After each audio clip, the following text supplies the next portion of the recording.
Guys, so I wanted to add a few more comments on wave interference. So in the previous video, we discussed more like a graphical way of or a pictorial way of identifying the points of constructive and destructive interference. So as we discussed, these points are, for example, constructive interference, and the solid dots are destructive interference.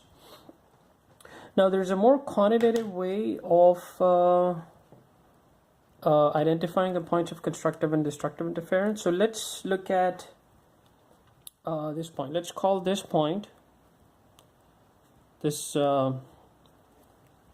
point as A. And let's see, so let's identify the distance of this point from the source. So I'm going to call this source 1 and this is source 2.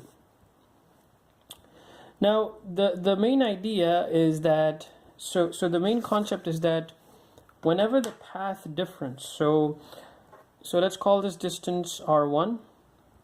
Let's first identify these, label these. And let's call this distance R2. Right? Now we're interested now in identifying the difference between R1 and R2. So that's called the path difference. So if the path difference between these 2 points, so the path difference we're going to label as R delta R, we're going to define as R1 minus R2. Right? So delta R is the path difference. So whenever this path difference is an integral multiple, so in other words n times lambda, so whenever this path difference is an integral multiple of the wavelength, you get constructive interference or maximum constructive interference. And whenever this path difference is a half integral multiple, so this can be like half lambda or 3/2 lambda, so you get destructive interference. So where n is equal to, in both cases, 0, 1, 2, it's an integer. So let's see. So let's see what this path difference is for this point. So so we can see that. So now this distance, right, is lambda, right? So this is the wavelength, right? So you can see that from the source it's 1 lambda and 2 lambda. So for point A, let's do it over here. So for point A,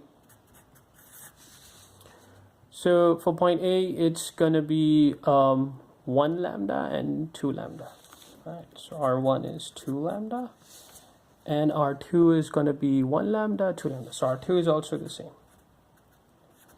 So in other words, delta R is equal to 0, which is just a mathematical way of saying that, okay, this is a point of constructive interference. So you can take other points also and see that you always get the path difference to be an integral multiple for constructive interference points and for destructive interference points. So let's look at this point over here, this point, this one. So let's see what R1 is for this guy and what R2 is for this guy. There you go. Now R1, let's see what R1 is. R1 is 1 lambda, and the trough is halfway between the 2 crests, right? So 1 and 1.5 lambda. So for point, let's call this point B. R1 is for point B, R1 is 1.1.5 lambda. Okay, again 1 lambda and 1.5 lambda. Let's look at R2. R2 is 1 lambda, 2 lambda. Right, so R2 is 2 lambda. So delta R, therefore, which is R2 minus R1, or just the magnitude of that, is, so 2 minus 1.5 is 0.5. lambda, which is just half of lambda, right? So therefore this point is a point of destructive interference. So this is destructive interference because, again, this condition, sorry, I forgot the lambda here. So there's a lambda here. So whenever it's half integral multiple of lambda, you get destructive interference. So this is destructive interference. And whenever you have integral multiple, for example this, that's constructive interference. So that was like a more mathematical way of identifying points of constructive and destructive interference.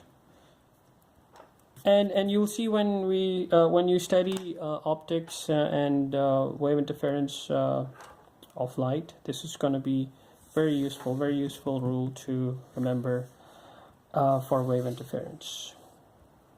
Okay, that was it for interference in 2D. Thank you for watching. Bye.